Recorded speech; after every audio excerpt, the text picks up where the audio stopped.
Hi, hello, good afternoon everyone. I'm just going to ping a little link up here before we get started. If you're here, say hello in the comments for me. Write hi or maybe a little thumbs up so I know that you're here. Just pop up this little comment here. There we go. Fab. Let me know if you're here, everyone. Where are we? Hi, Anand. Nice to see you. Hi. And also, where are you tuning in from this afternoon? I'm here at home in Birmingham, which is looking pretty sunny today. It's been pretty nice. 2 for 2. We had nice weather last Friday as well. And also, today's looking pretty good. Yeah, if you're here, say hello for me. Just pop a little hello in the comments so I know it's not just me and the camera and Anand. And hi Tony, hi John, nice to see you. Charisma, hi, how you doing? Christine, hello. Is it Christine and Mike? Are we both cooking today? From sunny Switzerland, lovely. And Jane from Daventry, hello. Hey Jackie, how you doing? In sunny Warrington, that's nice. Karina and Rob, hi guys. We're just going to give it about half a minute or so, another minute, and we'll just get some more people populated. Chloe is ready and raring to go in Manchester. Love it. Hi Vince and Gavi, nice to see you. You're on the other side watching this time instead of cooking. Chris, hi Hannah. And Natasha, a lot of people from Manchester. Very cool. Have we got any Brummies in the house? Pretty nice to see you. Sunny Liverpool, that's good. Fab. Oh cool, we're getting a few people. And we've got some people that came last week as well who are joining again. Nikki from Scotland, hello. Hi Hayley, great to have you back. 2 Hayleys, one from Moseley and one from Manchester, cool. We'll get a few more people in. Hi Mum. Mum's joined. Hi Diana. Charisma is from the London Massive apparently. Very cool. Any other Londoners in? I'm quite excited about today's class. Chili cheese parathas. Has anyone who's in here already, has anyone had these before? These are my absolute favourite kind of go-to when I don't know what to cook and I'm hungry and I want something carby and comforting. Hi Anna. This is what I go for. Chili cheese parathas, they just tick all the boxes for me. So I'm really excited to cook these. I probably cook these, some variation of a stuffed paratha at some point, maybe like once a week. Claire, yeah, you came on one of our classes recently. Nice to see you here. Vince, Mum Vince says hi. Hi Matt, nice to see you. Brill, okay, awesome. I think we've got a good number here. So we're going to get started. So if you are here by just randomly stumbled across the Spice Club, I'll just say hello and introduce who I am. So my name is Monica and I run the Spice Club Cookery School. I have a school in Manchester and also in Birmingham. And the ethos for me from the get-go has always been to showcase what home-style regional Indian food's all about. So we're talking food from all over India, and it really does vary. And we're also talking family recipes, so the kind of thing that my grandma used to cook for my mum, and then mum used to make those recipes for me, and now I feel like it's my personal responsibility to pass these recipes to all of you guys. So yay for all of you. And I'm very passionate. Hi Dad, Dad's watching. Hi Dina. I'm very passionate about using really fresh ingredients, homemade spice blends, and really cooking from scratch, because that's where you're going to get the best flavour payout. Now I know sometimes with Indian food, a lot of people think, oh, Indian food from scratch, that's going to take a long time, that's complicated. Actually, once you've shown it, it's really not that complex at all. And that's why I'm here. So I'm here to really break everything down for you and give you lots of time-saving tips and tricks along the way. And that's what I'm going to do in today's class as well, okay? So what we're making today, we are making chili cheese parathas. So I was just mentioning before that I love to make some form of paratha maybe at least once a week, because the dough is so easy to make. It just comes together in a couple of minutes, and you can keep that dough for a good 3 or 4 days. And then the stuffings, you can go crazy. Today we're doing my favourite, which is chili cheese, but you know, you can put in potatoes, you can put in just onions, you can put in, there's a sugar and chocolate one that I do as well, it's really good. So you can go crazy. So what we're going to do, if you are cooking along today, please let me know in the comments. Hi Dawn, Belle's daughter, nice to have you. If you could please put in the comments if you are cooking today, just a big yes, I am cooking with you. And if you're just watching, that's okay too. You can just watch along, that's fine as well. If you want to grab ingredients as we go. For those of you who have been following on the Facebook page, I have actually listed all the ingredients for you, so hopefully you have them all ready, so we can get this paratha party started. Whoop whoop. So we're going to talk about the dough first and foremost. By the way, at any point if you feel like you have any questions or you think I'm going too quickly, please just ping a comment on there. I want to make sure that we're all going together at the same time. Last week was the first time doing it, and it went okay, I think. So I just want to make sure that everyone's on the same page. So just please pop a little comment on there so I know that you're following along and that I'm not going too quickly. Hi Martin, you're cooking along. Lovely to have you. Fab. So let's talk about the dough.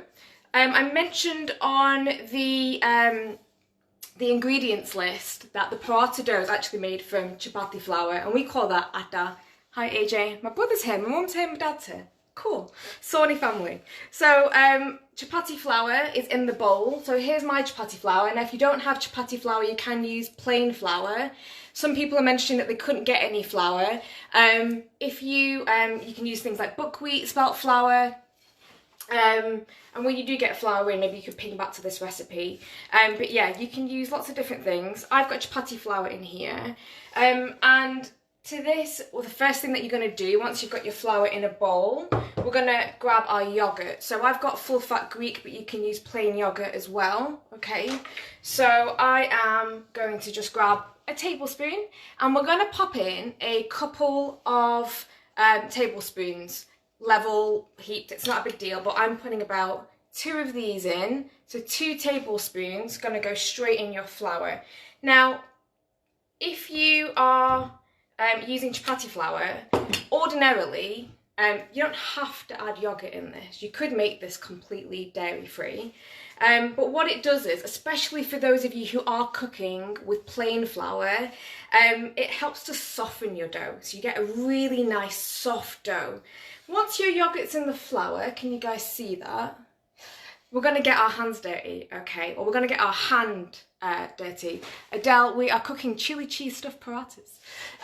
So hand's going to go in now, and this is a good time to get the kids involved if you don't want to get your hands dirty. Get the kids in. And you're going to use your fingers to really work the yogurt into the flour. So just spend a couple of minutes. And by the way, I'm only using one hand. A lot of my students, I've noticed, this is the bit where they get both of the hands dirty and they go in with 2 hands. In an Indian kitchen, we always keep one hand clean, and you'll see why in just a minute. So use your hand to really work that yogurt into the flour, okay? If you could also just let me know, guys, in the comments if you can definitely see and hear me okay, just so I know that that you all can follow along quite clearly. So can you see how I'm just working that yogurt in? And you can just see clumps and clusters begin to form there. I'm going to give this another few seconds because I really want to make sure that that yogurt is really mixed in.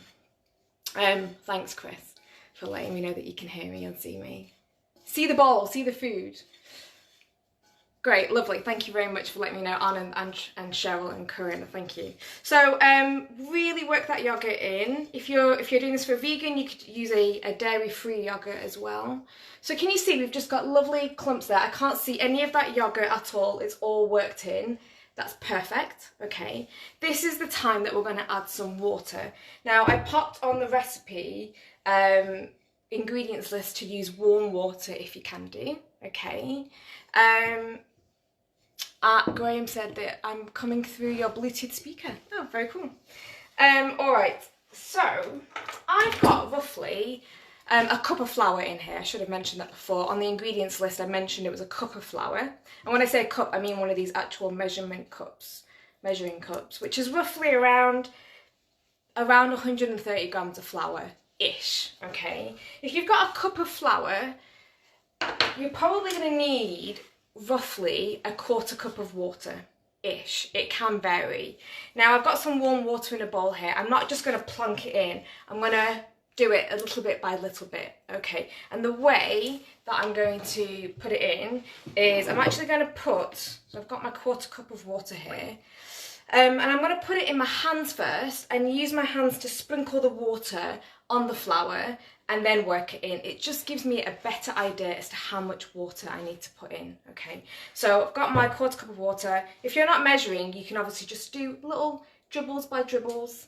So I'm going to put the water in my hand and I'm just sprinkling that all over and working that in. So I'm going to do that one more time. So into the hand, and then just use your hand to sprinkle that water in. It's just a bit more control. Yes, Adam, make it rain, exactly.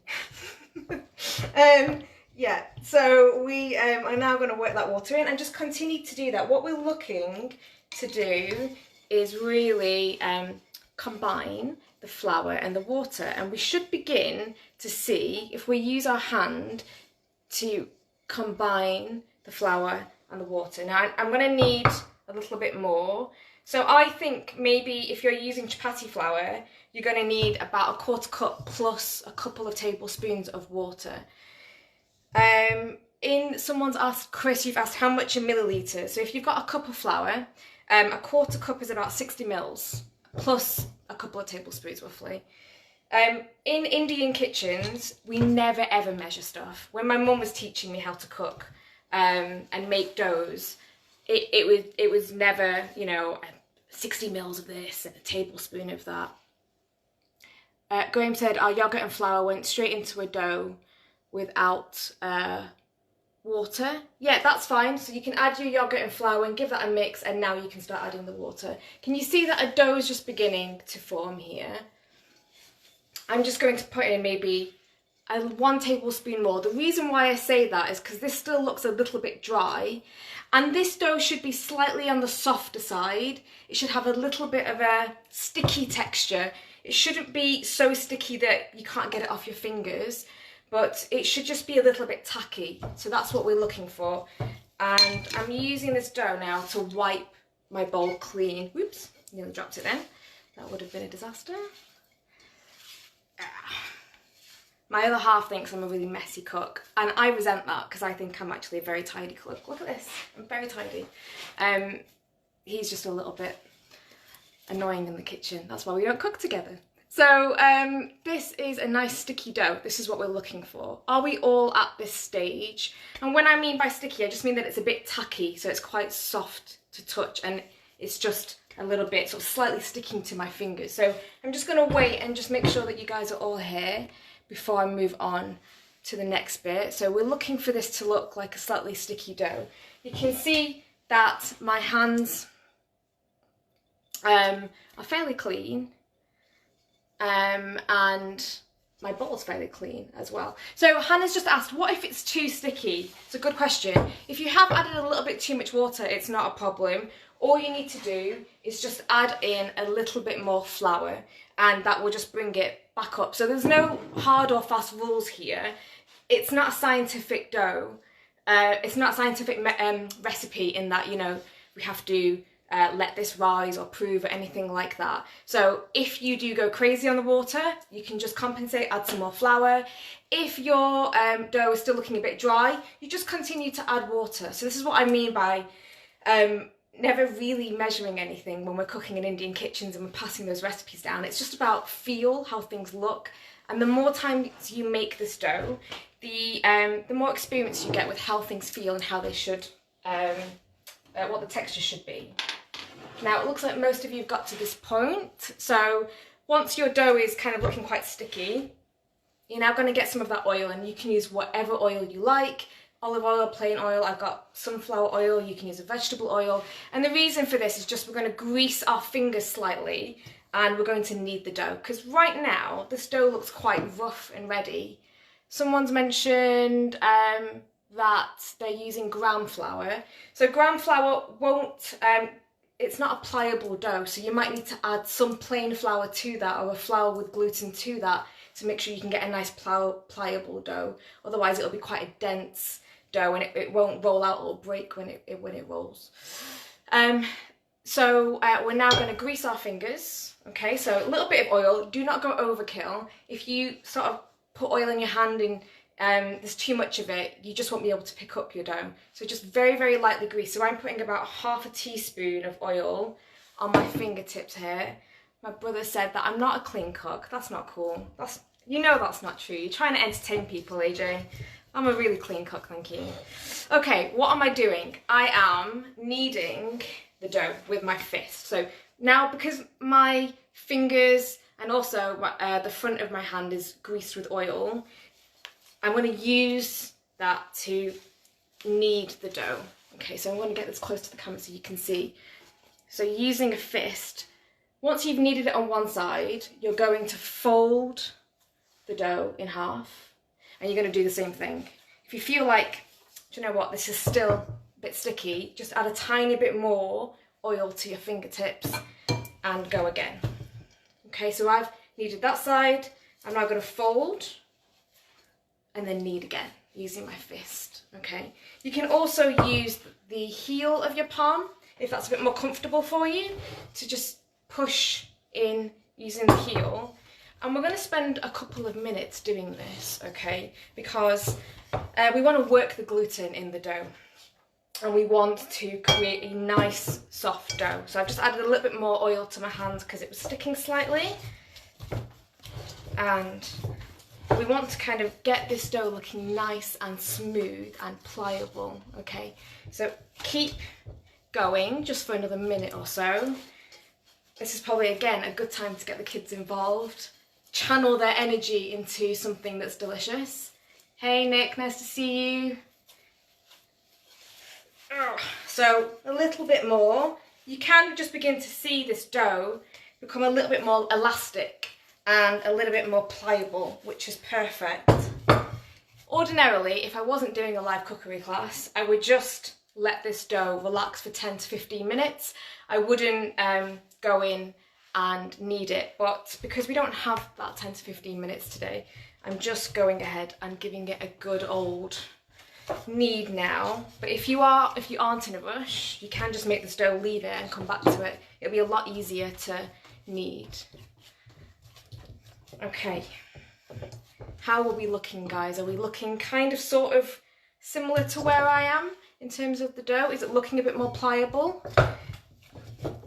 So there we go. I'm going to give it maybe another half a minute more of kneading, and then we will move on to the stuffing.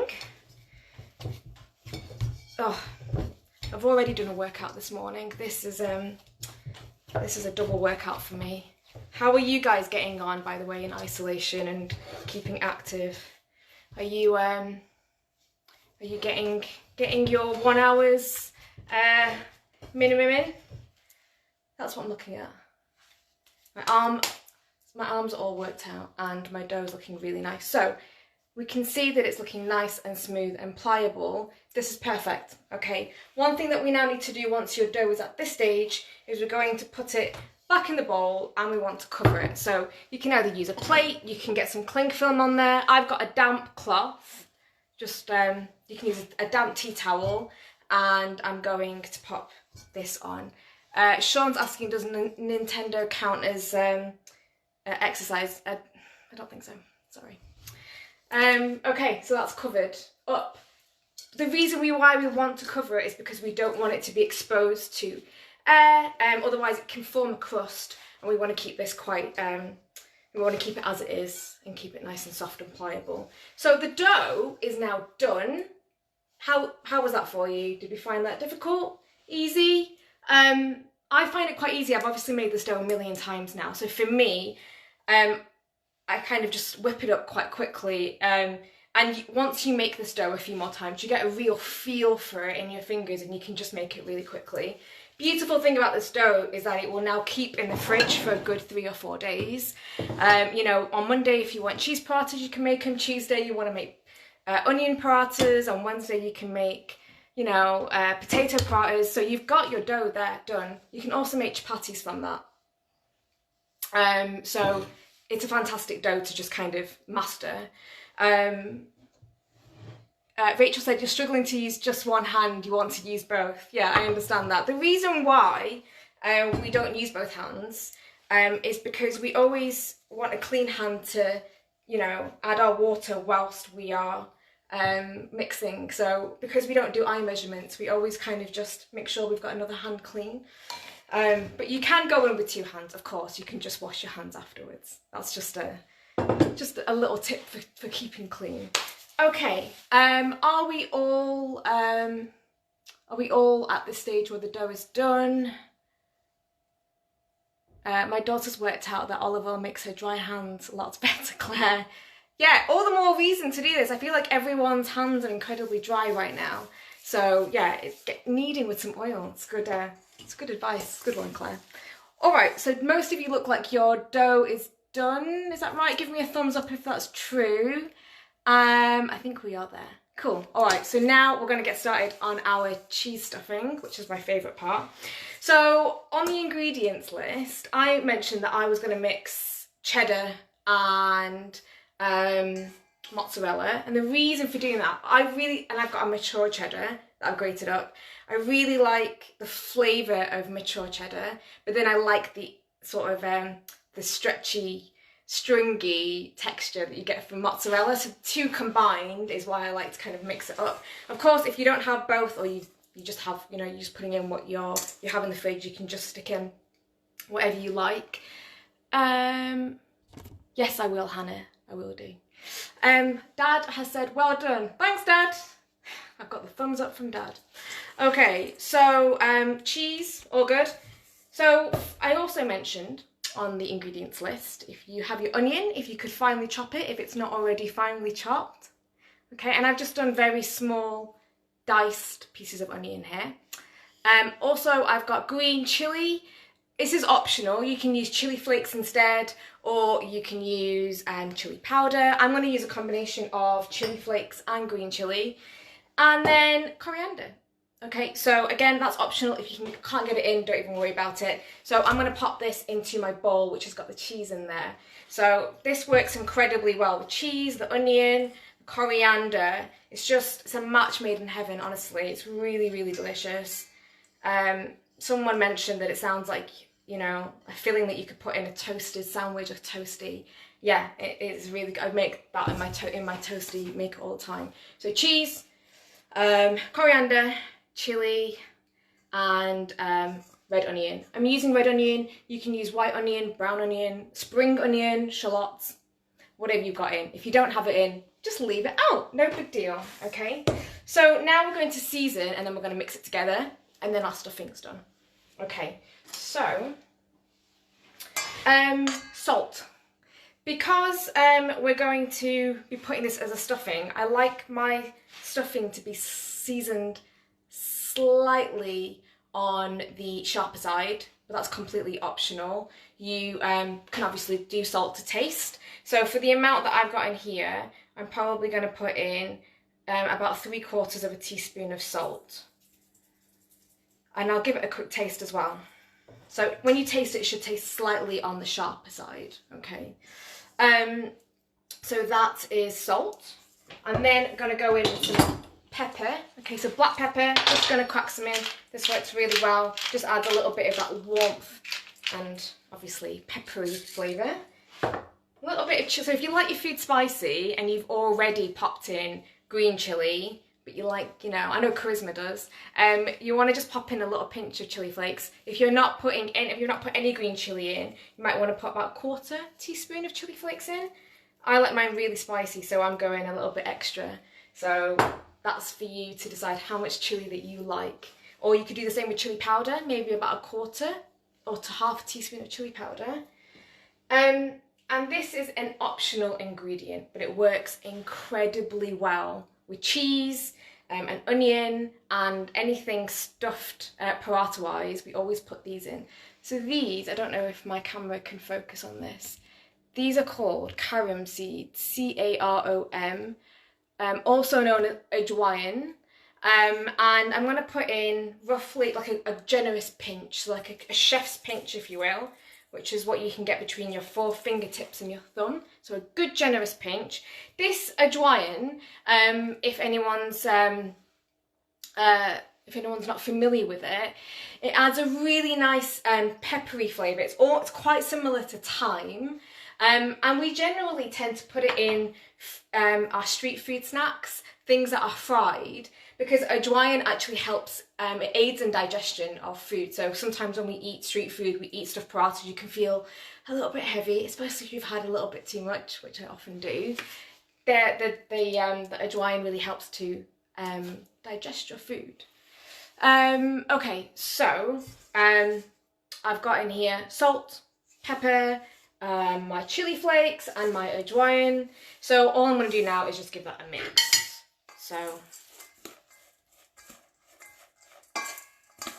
yeah, Anna, those carom seeds are going to go in now. Simon, you've had ajwain in your larder for years. Finally a use for it. Exactly. Beverly, yeah, you can add thyme instead if you like. Of course you can.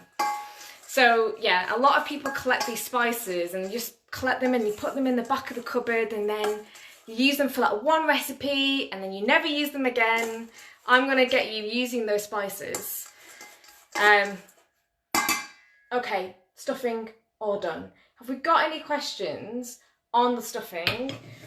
One thing that I'm going to do, little tip, when you're making anything that's stuffed, when you're rolling it out, things like cheese can be a little bit sticky, especially paired with the moisture of the onions.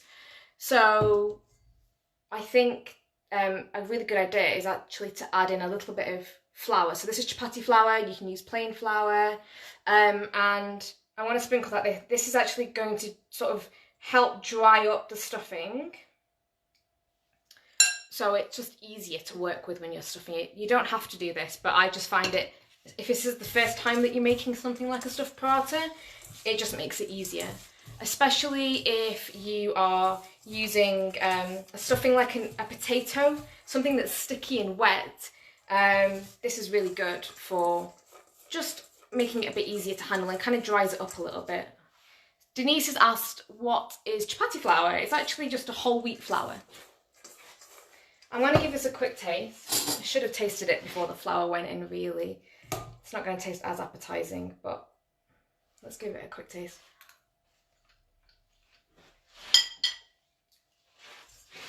That's perfect. Slightly sharp on the salt, which is what I want.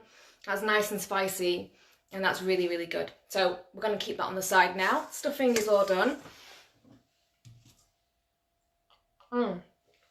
That's really tasty.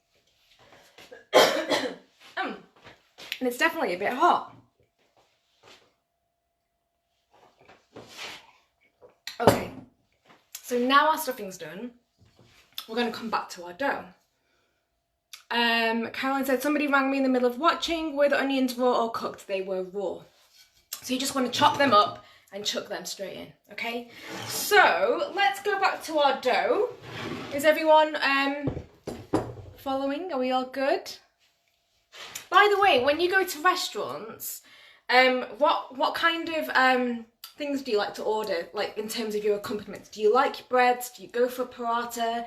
Or do you like to order rice?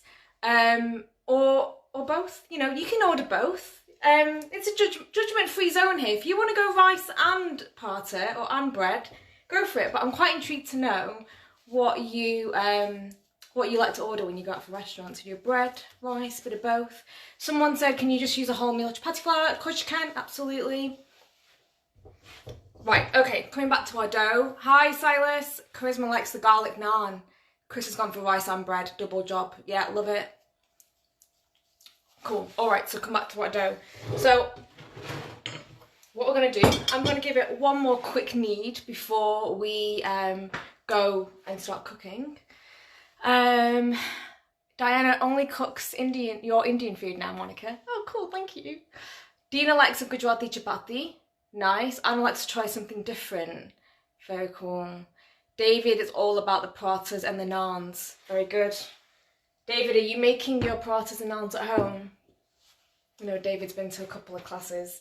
Yeah, if you've been to a class, by the way, let me know. I'd love to know who's here that's been to a class. Janet goes for both. Solid. Right, grease my fingertips again. I'm going to go in for another quick knead.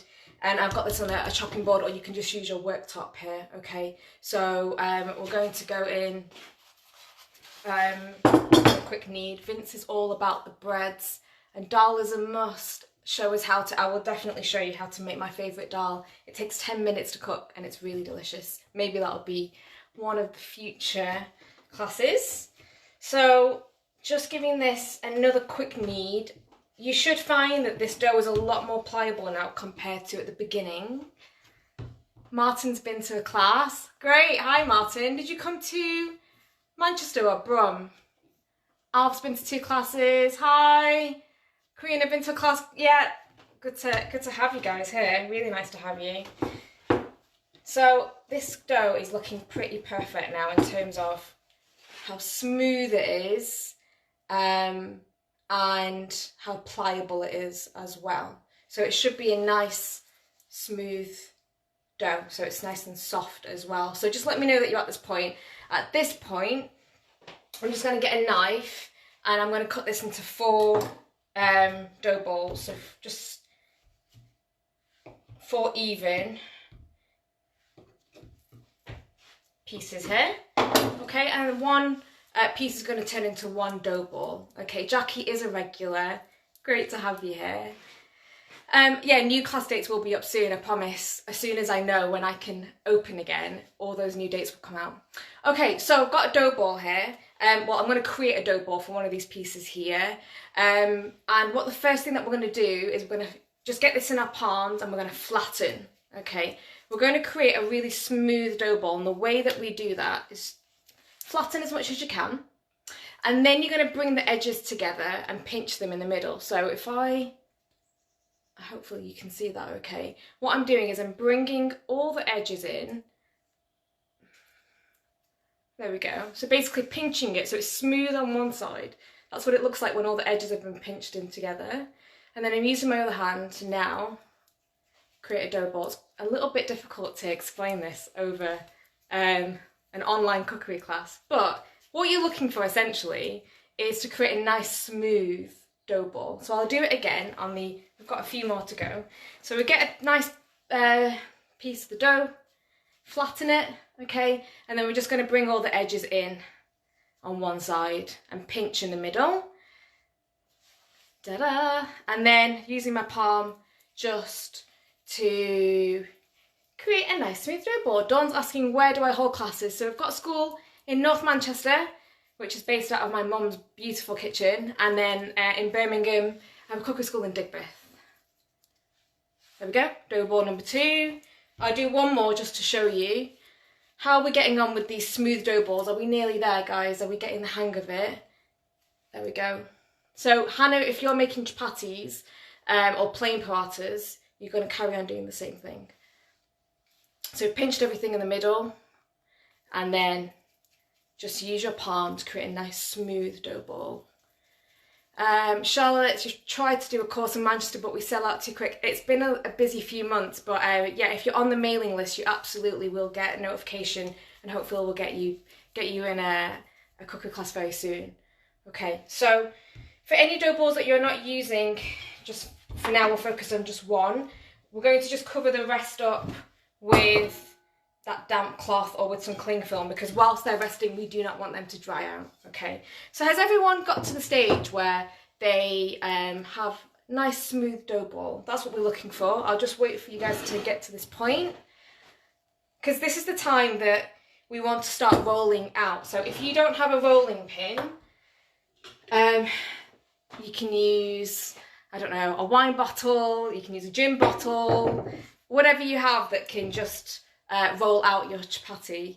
And I'm saying chapati because actually, when you roll this dough ball out, that turns into a chapati, and then it's how you next prepare it that turns it into a paratha. So are we there, guys? I think we are. Okay, so once you have your smooth dough ball, we're now going to dip this into some dry flour. So I mentioned on the ingredients list, if you can just have a wide-ish bowl, a shallow bowl with some loose flour, you can use plain flour, you can use chapati flour, it's just going to be for dusting, okay? And you're going to pop your dough ball into the flour, so that's on one side, coat it really well, and then I'm going to very gently turn it over. So be really light-handed. You've just gone to the trouble of creating a really beautiful smooth dough ball. Don't be heavy-handed now, because we're going to try and maintain that shape, okay? So we're going to be really light-handed. Before I start rolling, can you guys see? Should I manoeuvre this down a little bit so you can see a little bit better? Is that okay for you guys? Just give me a hello or a yes, I can see what you're doing before we move on. Okay, so dough ball is here in the middle and it's coated with the flour on both sides. So now what we're going to do is just dust off. So I'm holding the dough ball really gently, 4 fingers and my thumb. I'm just dusting off that excess. Okay, thank you very much for letting me know you can see. And then I'm going to use my palm to flatten this down. Okay, so just maintaining that lovely shape as well. And this is the time that we're going to start rolling. Okay, so I have my lovely rolling pin, which I think is my mum's rolling pin. This has been in the family for years. It's beginning to crack now. That's how you know when you've had a rolling pin in the house for years. Okay, so now we're going to start rolling it out. Now, and I'm going to apply gentle pressure, okay? We don't want to go crazy because we want to, you know, keep this a nice even shape and thickness, okay? So just when you're rolling it out, what you want to do is apply light pressure. So you're going to roll out and then you're going to rotate it 90 degrees.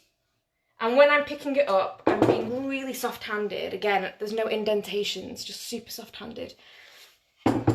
So I've rotated at 90 degrees and you're going to go again. Okay, and then we're going to rotate 90 degrees and go again. Now, it's important that you keep your rolling pin straight and you actually just move the chapati. A lot of people, they get here and they're moving this around and they're kind of doing a little boogie, but actually this is the easiest. If you just keep your rolling pin straight. One thing that you could do as well, I guess, is you could move your chopping board. If you're not using a worktop, that could work as well. If you are heavy-handed, you can just you move the board. That's easy, isn't it? Or you could just move the chapati. So this, if you wanted to, you could cook this now. I would probably make it a little bit bigger if you wanted to cook a chapati. This is a chapati, and you would just cook this on the pan, on a hot, dry pan. And you would just cook it on both sides and that's your chapati, but we're obviously going to make a paratha. So now once you've got your chapati and you want it to make sure that it's nice and even all the way over, we're now going to add in our stuffing. So are we here, guys? Just give me a quick thumbs up or a quick smiley in the comments for me so I know that you're all here and we're all rolled out and it's not a disaster zone. Dad says that I've got great technique and that I get it from him. Yes, Dad. So, yeah, chapati all rolled out. Great, we've got some thumbs up. That means that we are ready to stuff. We're ready for the paratha party. Let's get started, guys. We're going to get a good amount of our cheese stuffing here and it's going to go in the middle. Now, if you have never made anything like this before, I'd probably say go less to begin with. If you feel confident, more stuffing, the better, okay? Diana's saying that you've not rolled it out quite as big as mine, don't worry about it. Brown Trout's asking the secret of soft chapatis. We'll come to that. I'll have to do a whole masterclass on chapatis, I think. It's a whole thing. Yes, okay, so yeah, as much stuffing as you can. Don't worry about the thickness so much and the shape so much at this stage, but what you should just be concerned about is that you've got a nice border around the edge. I'm going to put a little bit more in because I like more stuffing and less bread. Okay, but if you've never made this before, maybe just go a little bit less than me, okay? Happy? Can we move on? This is what it should look like. I think we're looking like we're there, guys. This already smells really good. Okay, so we're now going to bring in the edges. So what I like to do, and I hope you can see this okay, what I like to do is I like to bring in the sort of left and right edges and seal, and then I like to bring in the top and bottom edges and seal. So this is what we look like so far. It's quite pretty actually. You can actually use the stuffing inside puff pastry and bake it like that. Huh, that'd be really nice.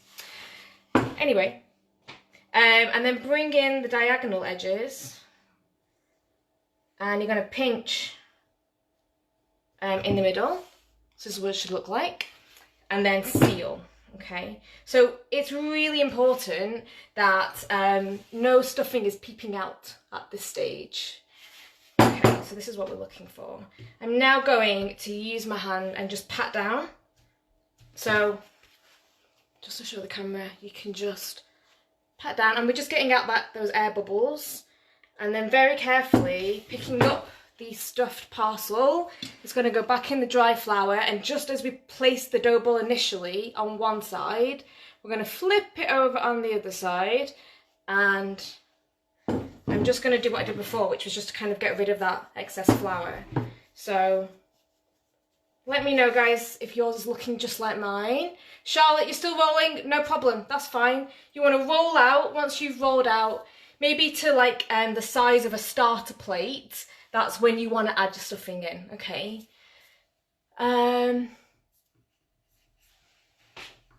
Yeah, perfect. So this is what we're looking for. I'm just pressing down to get rid of any air bubbles. Now, at this time, before I start rolling it out, I'll just bring my camera back up. Whoop. There we go. I am going to turn on my pan. So I mentioned that we are using a chapati pan or a frying pan, or you can use a pancake pan. So if you've got that on the cooker, if you could just turn it on to a very low heat. That's what I'm going to do just now. Excuse me, I'm just going to move some stuff around. So I'm just going to bring this onto a low heat. So by the time we've rolled out this will be nice and hot. That's what we're aiming for here. Okay, so if you just go and grab your pan. So yeah, Beverly's asked a really good question, and don't worry if it's not as round, Charisma. Can you freeze them at this point? Yeah, so what I often do is I roll them out. So we're going to roll it one more time, and then I put them between little films of cling film, little layers of cling film, and then I just put the stack in the freezer. And then whenever I want one, I just pull them out and put them straight from frozen onto the pan, and you're good to go. You know, you can get a lot of frozen parathas in the supermarkets in the freezer section, and you know, it's fine for convenience, but actually you don't know what preservatives are in there. You don't know how much salt, how much sugar they put in there, how many different types of colourings and things. So this is a great way of making them, and you know what you've put in here. You know exactly what you've put in here. So it's really easy. If you've got a little bit of time, you can just make them and then pop them in the freezer. So it's a really good shout. So don't worry so much about the shape at this point. You're really looking to roll out and just make sure that there's an even thickness all the way around. One thing that you will begin to see, you'll begin to see the stuffing peep out a little bit, and that's fine. If you ever find that your rolling pin is sticking to the paratha, just get a little bit of the dry flour and just rub it all over the rolling pin, okay? So we want to make sure that nothing is sticking. Otherwise, it just gets very messy. So just be mindful of things like that. And I'm doing the same technique I was doing before, which is just rolling out and then rotating my paratha, or you can rotate the board if you're doing it on a little chopping board. How are we getting on, guys? So just focusing on making sure those edges are nice and even all the way around. And then we're going to go a little bit bigger. One thing that my brother and I used to eat a lot when we used to go and visit my dad at work, and he used to work in a place called Cheetham Hill in Manchester, and it was full of these amazing, they were called curry cafes, and you used to get something called keema parathas or keema naans. It was basically this, but instead of cheese, the filling was this amazing spicy minced meat, minced lamb. Oh, it was so good. It had potatoes in it, and yeah, it was stuffed keema parathas. That is some next level stuff. It's very, very tasty. Okay, so I've rolled this out. I'm quite happy with how thick this is. I'm not going to go much thinner. I'm just going to use my fingers to kind of shape this, because the stuffing does come out, so it doesn't have to be perfectly circular, as long as it's nice and even all the way around. Are we all good, guys? Give me a thumbs up if we're all happy and at this stage. And if we're getting hungry, because I'm really hungry now. This is looking really good. And I'm now going to swap. I'm going to bring my cooker over and swap this around. So once you can feel that your pan is nice and hot, and if you're doing chapatis, you'll do exactly the same thing. I can feel that this is moderately hot. This is the time that I'm going to transfer the paratha to the pan. This is something that's called a tawa, this specific pan. It's very similar to a pancake crepe pan. You ideally want to go non-stick, especially for a stuffed paratha like this, okay? So you do need to be careful when you're transferring this paratha to the pan. If you want, you can use a spatula, but what we need to do is first we need to web our hands if you're using your hands, and you're going to very, very carefully pick up the paratha. And in just a couple of times, you're going to clap the paratha from hand to hand. And what we're doing here is just getting rid of any excess flour, because if we've got dry flour on the paratha, it will burn on a hot pan, okay? And we don't want that. So I'm just going to give it a couple more careful claps, and then that's going to go on a hot, dry pan, no oil whatsoever, straight on there. And now I'm going to whack this up to sort of a medium to high heat, okay? So let me know how you're doing. Rachel's having a go on the aga. I haven't greased the pan, it's completely oil-free. Charlotte, you're talking about the folding. Just bring all the edges in. I'll do another one in a minute so you can see. Moira likes my cushion, thank you. It should begin to be smelling really delicious. Simon, that was Cabana on Derby Street. Yeah, spot on, well done. That's the place that we used to have keema naan. Thinking of using the bottle of vodka to roll mine, it's working well. Perfect. Whatever works, vodka, gin, wine, get it all out. It's a paratha party. Woohoo! Alfie, yours is in, or Alf, yours is in the pan now. Looking good. Right, after maybe about 10 seconds, this paratha should start moving on its own and the colour's changed. We're now very, very carefully going to flip this over. Okay. So just one easy flip, and the other side should start to cook. There's a few brown spots on here, which is perfect, and this is on a medium to high heat. Haley, yours is in the pan. Charisma, yours is in the pan. Should be smelling good now. I can smell the onion, I can smell the ajwain, I can smell the cheese, and I'm very excited. Joan, yours in the pan. Fantastic. Graham, yours falling apart slightly when you're picking it up. So if it is, I would just use a wide spatula if you can. Pick that up and pop that on your pan. That should help you.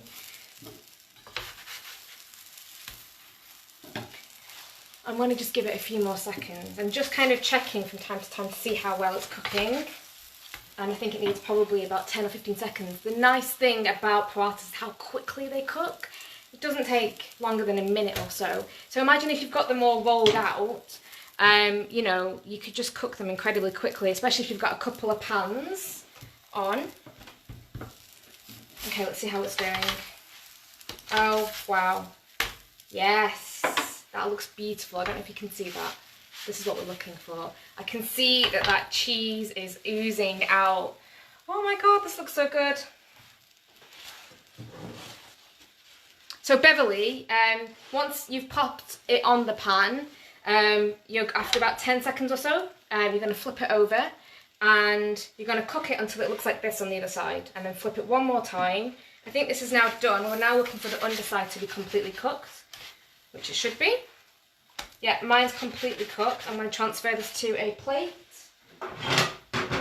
And this is completely optional, but because it's Friday and I don't count calories on Friday, or Thursday or Wednesday to be honest, but I'm going to finish this off with some melted ghee or melted butter. It doesn't really need it, but it's so much better with a little bit of ghee on top. Ooh, ooh, ooh. Yes, please. So I can actually see the melted cheese just oozing out. I would break this apart. You don't need to press them, Alf, like chapatis. Charlotte, do you freeze after cooking or before? Before. So I'm going to show you what it looks like on the inside. Give me a second, and then we'll do another one together as well. So let's see if I can do this without burning my fingers. So this is what it looks like. Whew. Oh yeah, that's so good. This looks incredible. Oh my Lord, we need some slow-mo action on this. This is cheesy and oh, it smells really good. I'm gonna have a very quick, cheeky little bite if you don't mind. Don't mind me.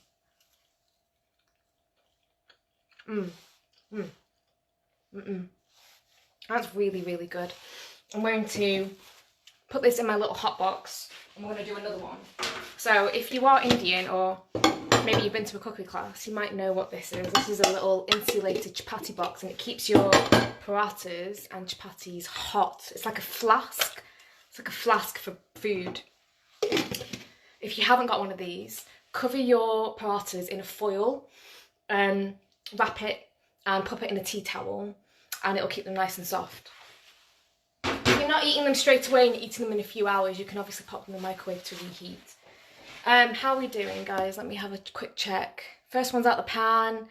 Looks amazing. It smells, have a cheeky taste. Honestly, you want a cheeky taste before we go into the next one. It tastes amazing. And then let's do another one, because it's a paratha party and you can't have just one paratha. If you have tried it, let me know what you say. What do you think about your first ever chili cheese paratha? I'm going to go in for another one. We're going to do exactly the same thing. It does take a couple of goes to get this perfect.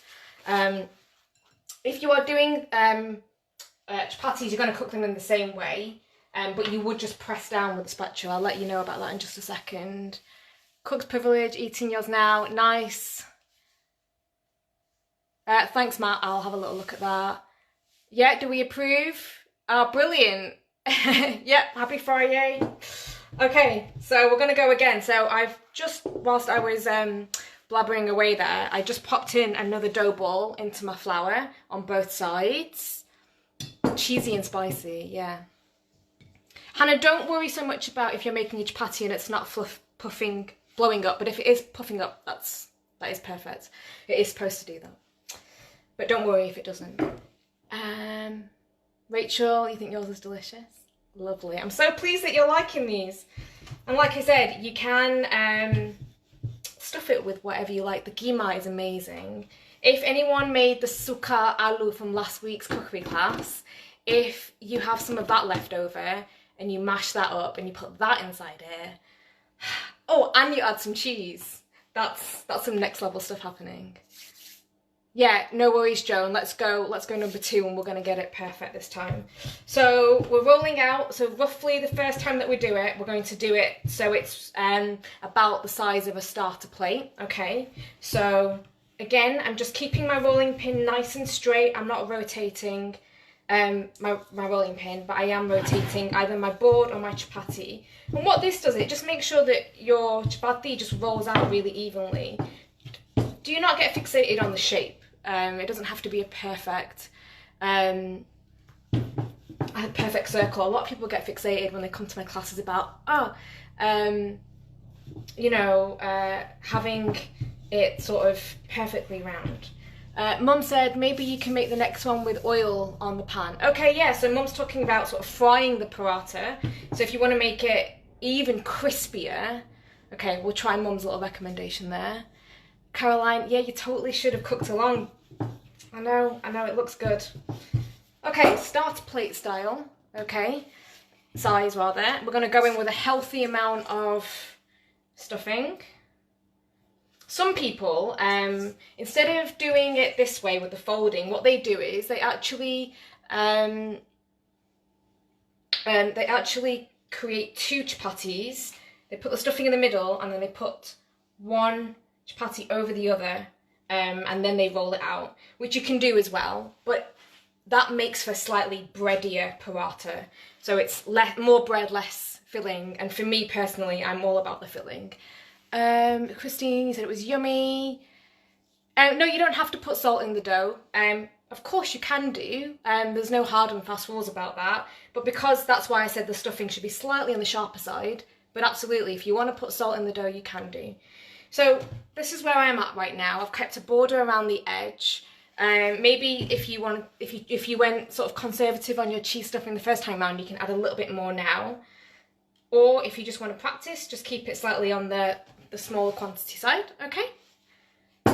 The filling, Heather, is chili cheese and onion and coriander. So bring the 2 sides together, first of all, and pinch in the middle. Then we're going to bring the other 2 sides together and then pinch in the middle, okay? And then we're going to bring the 2 diagonals together on either side. So these 2 corners, these 2 corners. For those of you that have cooked and have tried them, let me know what you thought, by the way. Sam, enjoy them tonight with a bit of dal. Lovely. We usually serve parathas with a little bit of yogurt raita, so some mint and cucumber yogurt with some cumin powder, and it's really delicious. This is what it should look like sealed, so there's no stuffing peeping out of there. So enough stuffing so it's going to be really flavourful, but not too much that it's bursting.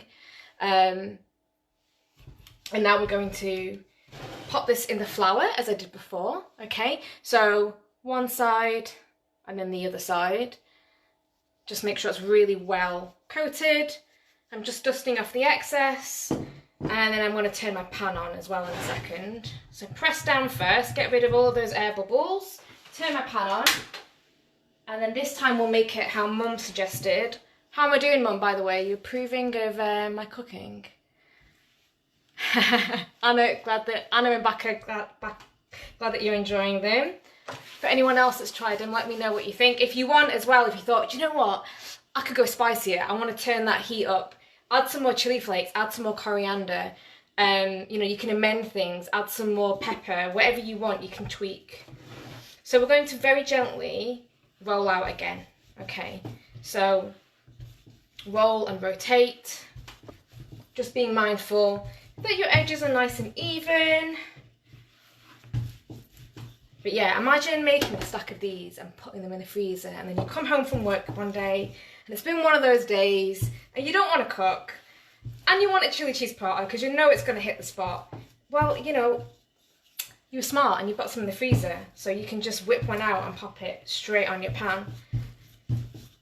It's tips like this that, you know, really help. It's things like that that you do ahead of time that really help you in the middle of your week when, you know, you really don't want to cook. And I'm all about that. I love, you know, I love the odd cheeky takeaway and things like that. But I love to cook from scratch mostly if I can do, but I don't always feel like, even I don't always feel like cooking from scratch. We had a cheeky masala baked beans and chocolate potato earlier this week when Monica couldn't be bothered to cook. So yeah, I often just want some chips and something beige as well. Mum approves.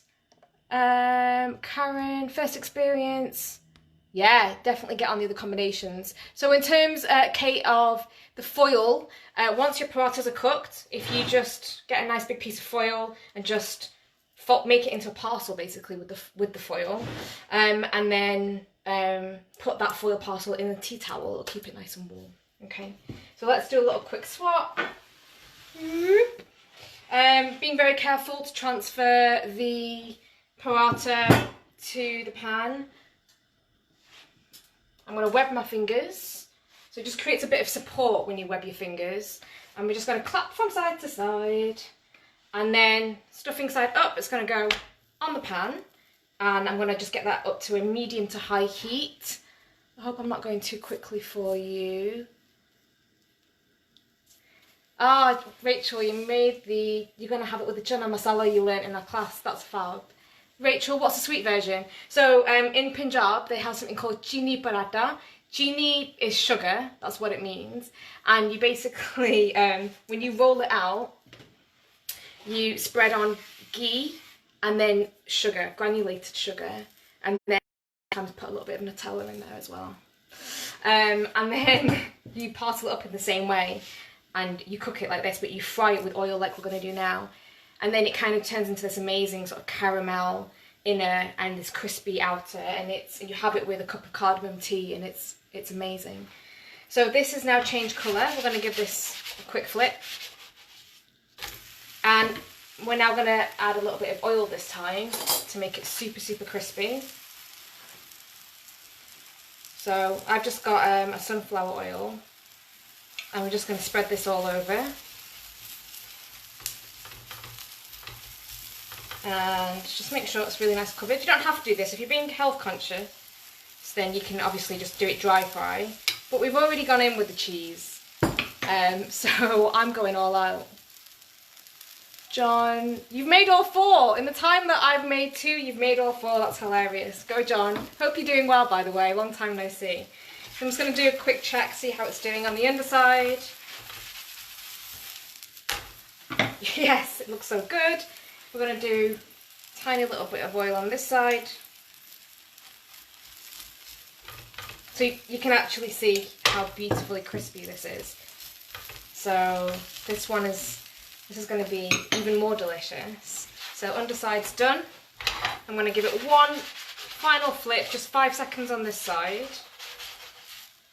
Oh wow, so you can see slight difference with how crispy it is doing it with a little bit of oil, but completely optional.